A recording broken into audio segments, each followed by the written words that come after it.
September 2ರಂದು Kichcha Sudeep ಬಾದ್ಶಾ ಅವರ birthday ಇದೆ. ನಿಮಗೆಲ್ರಿಗೂ ಕೂಡ ಗೊತ್ತು. ಪ್ರತಿ ವರ್ಷ ತನ್ನ ಕೋಟ್ಯಾಂತರ ಅಭಿಮಾನಿಗಳು ಮನೆ ಹತ್ರ ಬಂದು ಅವರಿಗೆ ವಿಶ್ ಅನ್ನ ಮಾಡಿ ಕೇಕ್ ಅನ್ನ ಕಟ್ ಮಾಡಿಸ್ತಾರೆ. ಆದರೆ ಈ ವರ್ಷ ಸುದೀಪ್ ಅವರು ಒಂದು ಸಿಹಿ ಸುದ್ದಿಯನ್ನ ತನ್ನ ಅಭಿಮಾನಿಗಳಿಗೆ ಕೊಟ್ಟಿದ್ದಾರೆ. ಅದೇನು ಹೇಳಿದ್ದಾರೆ ಅಂತ ಹೇಳಿ ನೋಡ್ಕೋತಾ ಹೋಗೋಣ. ಪ್ರಿಯ ಸ್ನೇಹಿತರೆ, ಸೆಪ್ಟೆಂಬರ್ 2ರ ಬೆಳಗಿನಲ್ಲಿ ಅಲ್ಲ, ಸೆಪ್ಟೆಂಬರ್ 1ರ ರಾತ್ರಿಯೇ ಸಿಗೋಣವಾ?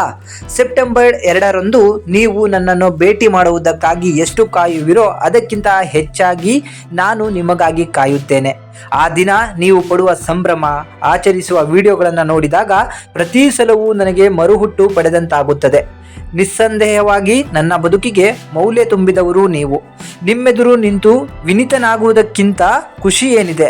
ಆದ್ದರಿಂದಲೇ ದಶಕಗಳಿಂದ ನಿಮ್ಮನ್ನು ಮನೆಯ ಹತ್ತಿರ ಭೇಟಿ ಮಾಡುತ್ತಲೇ ನಾನು ಸಂಭ್ರಮಿಸಿದ್ದೇನೆ. ಆದರೆ ಈ ಸಲ ತುಂಬ ಕಷ್ಟವಾಗುತ್ತಿದೆ. ಏಕೆಂದರೆ ಅಮ್ಮನಿಲ್ಲದ ಮೊದಲ ವರ್ಷವಿದು. ಅಮ್ಮನಿಲ್ಲದ ಸಂಭ್ರಮವನ್ನು ಊಹಿಸಿಕೊಳ್ಳುವುದಕ್ಕೂ ನನಗೆ ಕಷ್ಟವಾಗುತ್ತಿದೆ. ಆದರೆ ನಿಮ್ಮನ್ನ ನಿರಾಸೆಗೊಳಿಸುವುದು ನನಗೆ ಇಷ್ಟವಿಲ್ಲ. ನಿಮ್ಮ ಮೂಲಕವೇ ನನ್ನ ಹುಟ್ಟುಹಬ್ಬ ಹುಟ್ಟಬೇಕು. ಗಡಿಯಾರ 12 ಗಂಟೆ ಎಂದು ಸದ್ದು ಮಾಡುವಾಗ ನನಗೆ ನಿಮ್ಮ ಶುಭಾಶಯಗಳು ಕಿವಿಗೆ ಕೇಳಬೇಕು. ಅವುಗಳೇ ಎದೆಗೆ ಇಳಿಯಬೇಕು. ಆದ್ದರಿಂದ ಸೆಪ್ಟೆಂಬರ್ 1ರ ರಾತ್ರಿ ನಾವೆಲ್ಲರೂ ಒಂದು ಕಡೆ ಸೇರೋಣ. ಎಲ್ಲಿ, ಹೇಗೆ ಅನ್ನೋದನ್ನು ತಿಳಿಸುತ್ತೇನೆ. ಆದರೆ ಮಾರನೇ ದಿನ ಅಂದರೆ ಸೆಪ್ಟೆಂಬರ್ 2ರಂದು ದಯವಿಟ್ಟು ಯಾರೂ ಮನೆ ಹತ್ರ ಬರಬೇಡಿ. ನಾನು ಆ ದಿನ ಮನೆಯಲ್ಲಿ ಇರುವುದಿಲ್ಲ. ನಾನಿರುವುದಿಲ್ಲವೆಂದು ಹೇಳಿದ ಮೇಲೂ ನೀವು ಮನೆ ಬಳಿ ಬಂದು ಕಾದರೆ ನನ್ನ ಮನಸ್ಸಿಗೆ ನೋವಾಗುತ್ತದೆ. ಜೊತೆಗೆ ಈ ಸಲ ಅಮ್ಮನಿಲ್ಲದ ಮೊದಲ ವರ್ಷವಾಗಿರುವುದರಿಂದ ಮನೆ ಬಳಿ ಚೂರು ಶಾಂತಿ ವಾತಾವರಣ ಇರಲೆಂದು ಬಯಸುತ್ತಿದ್ದೇನೆ. ನನಗೆ ನಂಬಿಕೆ ಇದೆ, ನೀವು ನನ್ನನ್ನು ಅರ್ಥ ಮಾಡಿಕೊಳ್ಳುವಿರೆಂದು ಮತ್ತು ನಿರಾಸೆಗೊಳ್ಳುವುದಿಲ್ಲವೆಂದು.